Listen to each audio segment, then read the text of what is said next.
E se eu te dissesse que a primeira invenção da humanidade não foi a roda, nem o fogo, mas algo muito mais profundo e surpreendente? Você já parou para pensar como a humanidade aprendeu a transformar uma simples pedra em uma ferramenta? Ou como saímos de rodas de madeira para foguetes que cruzam o céu? Mas, e se eu te dissesse que tudo isso começou não com o acaso, mas com um projeto divino?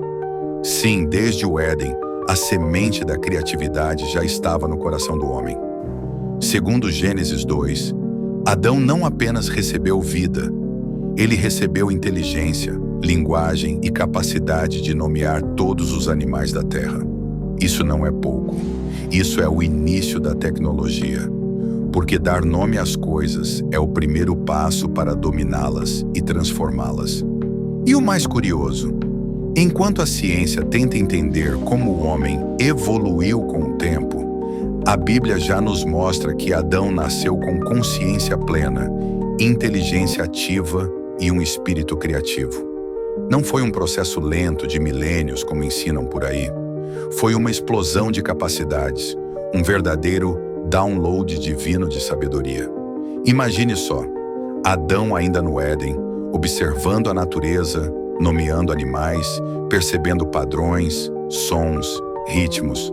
Talvez os primeiros conceitos de engrenagens nasceram ali, ao ver o ciclo da lua, das estações, do corpo humano funcionando em perfeita harmonia.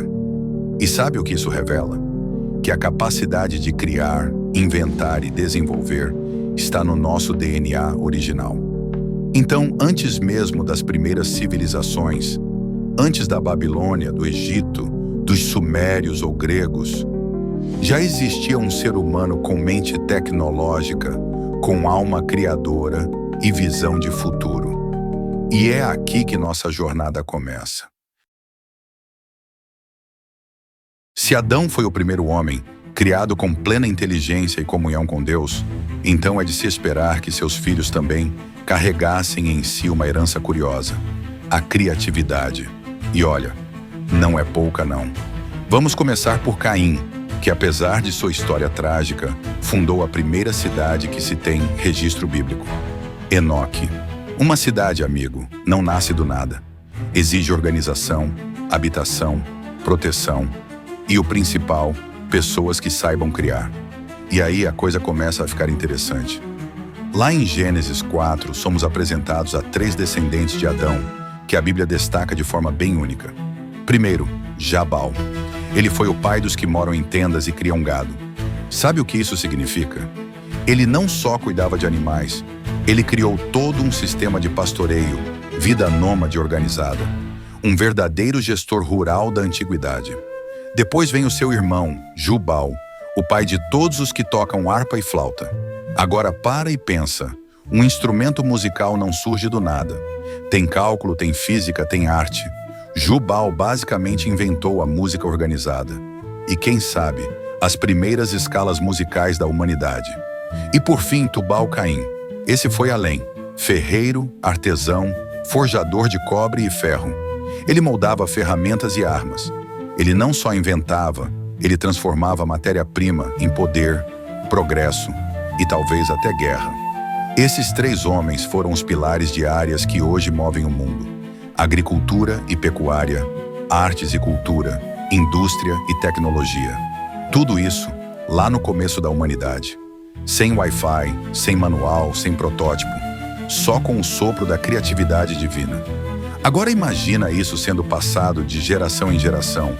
O conhecimento evolui, o uso das ferramentas fica mais complexo, a linguagem se espalha, o homem passa a construir cidades, muros, templos, pontes. A gente entra na era que os historiadores chamam de civilizações antigas. É quando surgem as grandes potências do mundo antigo, Egito, Babilônia, Assíria, e com elas, claro, engenharia, matemática, astronomia, escrita cuneiforme, papiro, rodas mais eficientes, sistemas de irrigação, metalurgia avançada. Os caras construíram pirâmides gigantes sem guindaste. Sabe o que é mais incrível? Em muitos desses povos, a Bíblia relata encontros com o povo de Deus. Ou seja, a história da fé e a história da tecnologia andam lado a lado desde o início. E a gente costuma pensar que inovação é coisa do século XXI. Mas, amigo, esses povos criaram sistemas que até hoje desafiam os cientistas. É incrível pensar que muito do que usamos hoje, da música que ouvimos, aos materiais que constroem nossas casas, tudo isso tem raízes lá atrás, entre os primeiros seres humanos, guiados por um sopro divino de criatividade. De Jabal a Tubal-Caim, passando pelos grandes impérios e suas engenharias monumentais, fica claro que a tecnologia não é só um avanço moderno. Ela é parte da nossa essência, da nossa história e da nossa missão. E se você curtiu essa viagem no tempo com a gente, deixa aqui nos comentários se você imaginava que a origem do pilar da humanidade começou lá no comecinho da Bíblia. Para fortalecer o canal, senta o dedo nesse like, viajante do tempo. Se você gosta desse tipo de conteúdo, se inscreve no canal e ativa o sininho para não perder nenhum episódio. Muito obrigado por assistir até aqui e a gente se encontra no próximo vídeo.